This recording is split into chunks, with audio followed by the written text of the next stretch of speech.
తెలంగాణ పంచాయతీ ఎన్నికల్లో చిత్ర విచిత్రాలు కనిపిస్తున్నాయి. సర్పంచ్ పదవి కోసం ఉన్నత స్థాయి ఉద్యోగాలను కూడా వదిలేసుకుంటున్నారు కొందరు. ఏకంగా విదేశాల నుంచి వచ్చి మరి సర్పంచ్ ఎన్నికల్లో పోటీ చేయడం ఆసక్తి రేపుతోంది. తెలంగాణలో స్థానిక సంస్థల ఎన్నికలను కొందరు ప్రతిష్టాత్మకంగా తీసుకుంటున్నారు. సర్పంచ్ ఎన్నికల్లో పోటీ చేసేందుకు ఓ ఎస్ఐ తన ఉద్యోగానికి రాజీనామా చేయడం చర్చనీయాంశంగా మారింది. కోదాడ టౌన్ ఎస్ఐగా విధులు నిర్వహిస్తున్న పులి వెంకటేశ్వర్లు తన ఉద్యోగానికి రాజీనామా చేసి సర్పంచ్ ఎన్నికల బరిలో దిగుతున్నారు. కోదాడ మండలం గుడిబండ గ్రామం నుంచి పోటీకి సిద్ధమవుతున్నారు ఎస్ఐ వెంకటేశ్వర్లు. కరీంనగర్ జిల్లాలో ఓ సాఫ్ట్వేర్ ఉద్యోగిని లక్షల్లో జీతం వదులుకుని పంచాయతీ ఎన్నికల బరిలోకి దిగింది.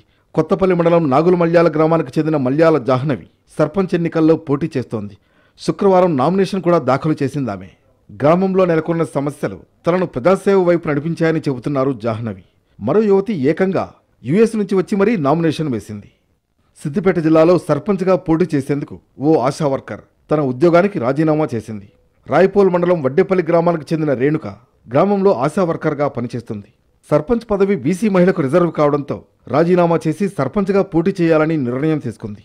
మరోవైపు మహబూబ్ నగర్ జిల్లా సింగాయపల్లిలో కూడా ఓ మహిళ తన అంగన్వాడీ ఉద్యోగాన్ని వదులుకుంది. సర్పంచ్ ఎన్నికల్లో పోటీ కోసం అంగన్వాడీ టీచర్ ఉద్యోగానికి రాజీనామా చేసింది హరిత. సింగాయపల్లి సర్పంచ్ అభ్యర్థిగా నామినేషన్ దాఖలు చేసింది.